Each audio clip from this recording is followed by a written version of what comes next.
Hello friends, welcome back to my channel. బొబ్బర్లతో, అది ఎర్ర బొబ్బర్లతో కర్రీ ఎలా చేయాలో చూద్దామండి. ముందుగా ఓవర్ నైట్ నానబెట్టుకోవాలి. అదే వాటర్తో ఒక 2 to 3 విజిల్స్ వస్తే సరిపోతుందండి. బాగా ఉడికిపోతాయి.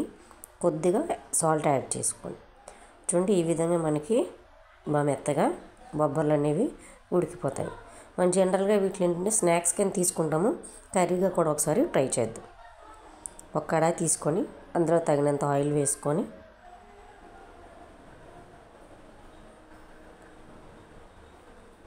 సన్నగా తురుముకున్న ఉల్లిపాయలు నేనైతే ఈ మిషన్లో వేసానండి. ఇదైతే చాలా స్పీడ్గా అలాగే బాగా గుండగా కట్ చేస్తుంది. ఇలాగా బాగా తురుముకున్న ఉల్లిపాయ ముక్కల్ని అందులో వేసుకొని మగ్గించుకోవాలి.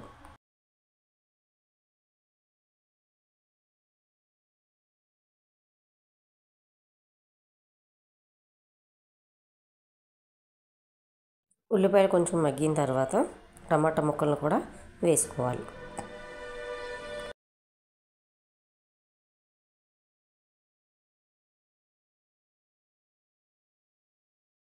ఈ ఉల్లిపాయ టమాటా కొంచెం మగ్గుతుండగానే చిటికెడు సాల్ట్ అనేది యాడ్ చేసుకోండి.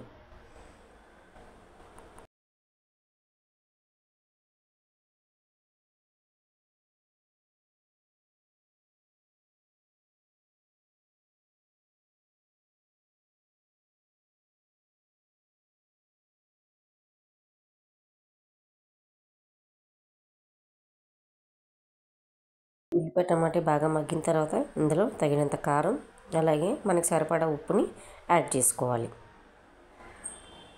బాగా ఆ ఉల్లిపాయ ముక్కలకి బాగా పట్టేలాగా కలుపుకోవాలి.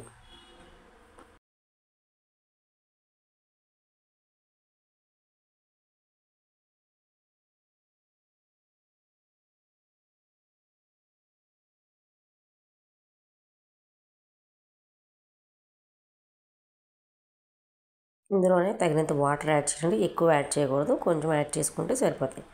మనం కావాలనుకుంటే అల్లం వెల్లిపాయ పేస్ట్ కూడా యాడ్ చేసుకోవచ్చు.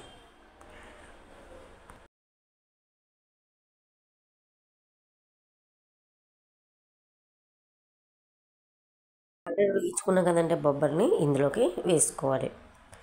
ఫైనల్గా ఒకసారి కలుపుకొని సాల్ట్ అడ్జస్ట్ చేసుకుంటే సరిపోతుంది. అంతేనండి, మన బొబ్బర్ల కూర రెడీ అయిపోయిందంటే ఈ వాటర్ అన్నీ ఇంకిపోయి కొంచెం ఆయిల్ పైకి తేలుతుందంటే మన కర్రీ రెడీ. చపాతీలోకి అయితే చాలా ఎక్సలెంట్గా ఉంటుంది. ఎప్పుడు నాన్ వెజ్ తినవసరం లేదు. ఇలా కూడా ఒకసారి ట్రై చేయండి. హెల్త్కి హెల్త్ అలాగే టేస్ట్కి taste. Thanks for watching. Please subscribe my channel for more videos.